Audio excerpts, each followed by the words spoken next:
Jacques Dutronc, l'une des légendes de la musique française, est célèbre pour sa longue et fructueuse carrière. Il est non seulement un musicien, chanteur et producteur talentueux, mais aussi un père aimant pour son fils, Thomas Dutronc. Thomas, un artiste de premier plan au style jazz et pop, a poursuivi l'héritage musical de son père et a bâti sa propre carrière avec de nombreuses réalisations remarquables. Pourtant, la vie de Thomas Dutronc n'a pas toujours été pleine de roses. Derrière les feux de la rampe et sa réussite personnelle se cache une triste histoire concernant sa santé. Thomas a dû faire face à un défi majeur dans sa vie lorsqu'il a souffert d'une grave maladie pulmonaire. Cette maladie a profondément affecté sa qualité de vie et constitue un fardeau mental important pour la famille de Dutronc.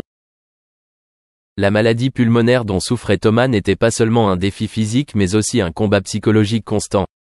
Douleurs, difficultés respiratoires et autres symptômes désagréables sont devenus une partie indissociable de son quotidien.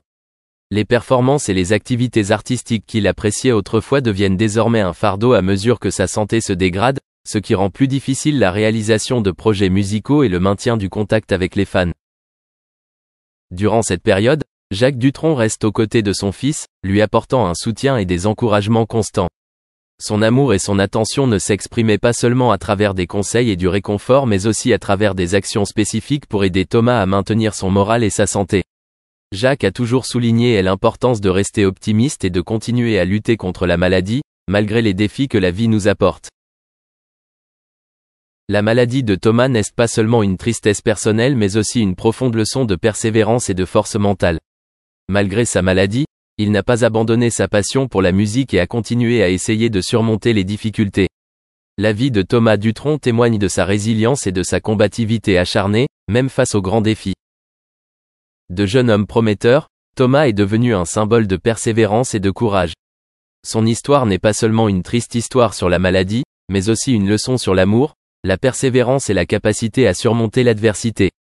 Le soutien et l'amour de Jacques Dutronc pour son fils ont été un facteur important pour aider Thomas à poursuivre son chemin, non seulement dans la musique mais aussi dans sa vie personnelle. Avec le soutien de sa famille et ses propres efforts inlassables, Thomas Dutronc a continué à travailler et à vivre une vie précieuse, malgré de grands défis. Son histoire nous rappelle le pouvoir de l'esprit humain et l'importance de l'amour dans les moments difficiles. Dans ses mémoires, il revient non seulement sur les hauts et les bas de sa carrière, mais partage également des voyages mémorables avec son fils Thomas et des femmes importantes de sa vie. Jacques Dutronc passe beaucoup de temps à explorer le monde avec son fils Thomas. Ces voyages ne sont pas simplement des aventures, mais aussi de précieuses occasions de créer des liens pour lui et son fils. Dans ses mémoires, Dutronc détaille ses voyages dans des endroits lointains, des superbes plages de la Méditerranée aux villes animées d'Europe. Chaque voyage n'est pas seulement une nouvelle expérience mais aussi un voyage pour découvrir le lien entre le père et l'enfant. Il raconte les moments amusants, les conversations profondes et les leçons de vie qui l'ont apprises les uns des autres. Ces souvenirs enrichissent non seulement la vie de Dutronc, mais l'aident également à mieux comprendre son fils, tout en créant de beaux souvenirs dont ils pourront se souvenir tous les deux. Outre ses voyages avec Thomas, Jacques Dutronc n'a pas non plus oublié d'évoquer les femmes importantes de sa vie. Il a partagé sa relation avec Françoise Hardy, son ex-femme et également collègue de l'industrie musicale. Leur relation ne se résume pas seulement à l'amour mais aussi à la collaboration artistique, avec de nombreuses chansons célèbres composées et enregistrées ensemble. Dutronc n'a pas hésité à parler des défis et des difficultés de leur relation, mais il a également fait l'éloge du talent de Hardy et de sa contribution à sa carrière. Outre Françoise Hardy, il a également évoqué d'autres femmes qui ont influencé sa vie. Ces relations ne sont pas simplement de l'amour mais aussi de précieuses leçons sur la vie et la croissance. Jacques Dutronc partage que chaque femme a laissé une marque distincte dans sa vie, des amours romantiques aux amitiés sincères. Il pense que ces femmes l'ont aidé à mieux comprendre lui-même et le monde qui l'entoure. Les mémoires de Jacques Dutronc ne sont pas seulement un livre sur sa musique et sa carrière, mais aussi une image vivante de sa vie personnelle. À travers les pages du livre, les lecteurs peuvent ressentir la profondeur et la sincérité de chaque histoire qu'il raconte. Ses voyages avec son fils Thomas, ainsi que ses expériences avec des femmes importantes de sa vie, contribuent tous à créer un portrait coloré et émotionnel d'un homme qui a été plus qu'une simple carrière mais qui a également vécu une vie riche et pleine de sens. L'autobiographie de Jacques Dutronc, intitulée « Et moi, et moi, et moi », est un modèle typique du genre autobiographique. Des premières lignes à la dernière page, le livre n'est pas simplement un mémoire de la vie de l'auteur, mais aussi une conversation vivante, pleine d'esprit et du style unique de Jacques Dutronc lui-même. Le titre du livre, Et moi, et moi, et moi, est un jeu de mots intéressant, reflétant la nature complaisante et humoristique de l'auteur. Dans chaque chapitre du livre, Dutronc tisse constamment des histoires sur lui-même, esquissant sa vie avec des histoires vivantes et des anecdotes humoristiques.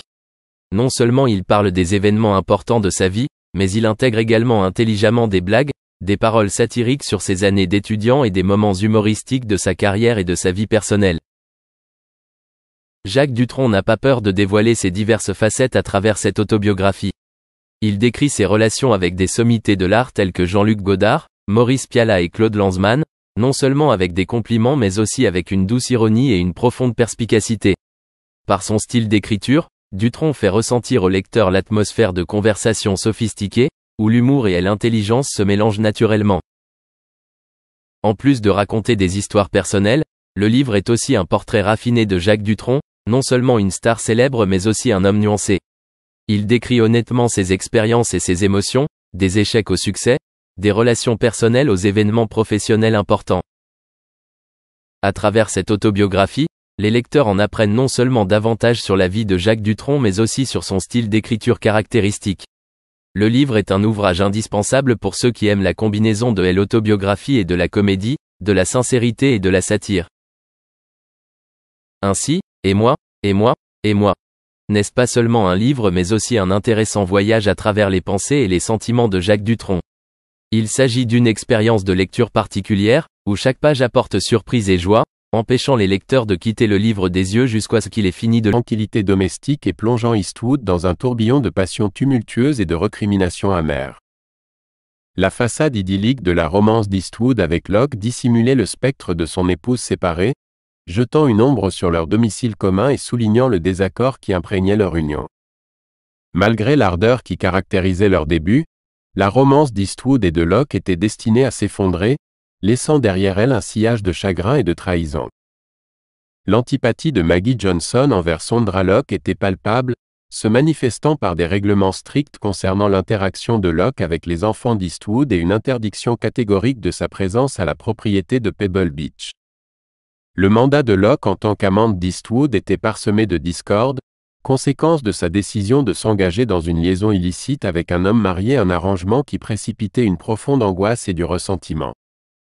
Au milieu du tumulte de leur liaison clandestine, Locke a dû affronter la réalité douloureuse de l'indifférence d'Eastwood envers la contraception, luttant avec les conséquences de 2 grossesses interrompues avant de consentir finalement à une stérilisation, une décision teintée de spéculations nostalgiques concernant les enfants qui auraient pu être.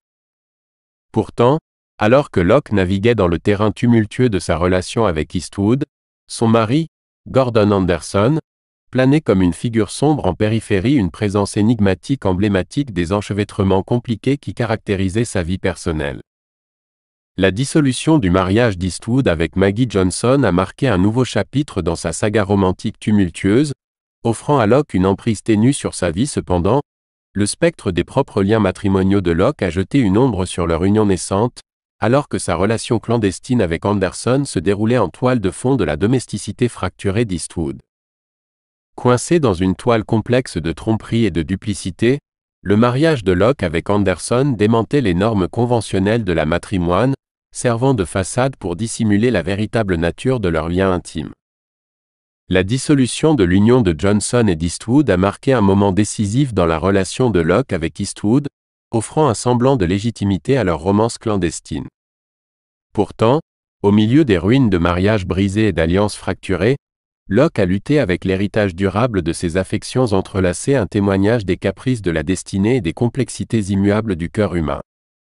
La relation non conventionnelle d'Eastwood avec Locke et Anderson était un secret mal gardé parmi leur cercle intérieur, culminant avec l'achat par Eastwood d'une résidence à West Hollywood, pour Anderson une reconnaissance tacite de leur arrangement particulier.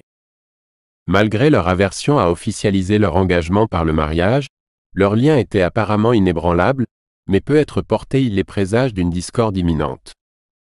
Même les confidents les plus proches d'Eastwood reconnaissaient l'intensité de son affection pour Locke, avec l'ami de longue date Fritz Mann attestant de la dévotion inébranlable d'Eastwood entre 1976 et 1980, bien que dans le contexte de liaisons concurrentes avec d'autres femmes. Malgré l'apparence de stabilité dans leur relation, les fissures de la discorde commençaient déjà à se manifester. Cependant, le vernis idyllique de l'union entre Eastwood et Locke a rapidement commencé à s'effriter, précipité par les tumultes consécutifs au dépôt de divorce de Johnson alors qu'Eastwood envisageait des notions de bonheur conjugal. Locke est resté ferme dans sa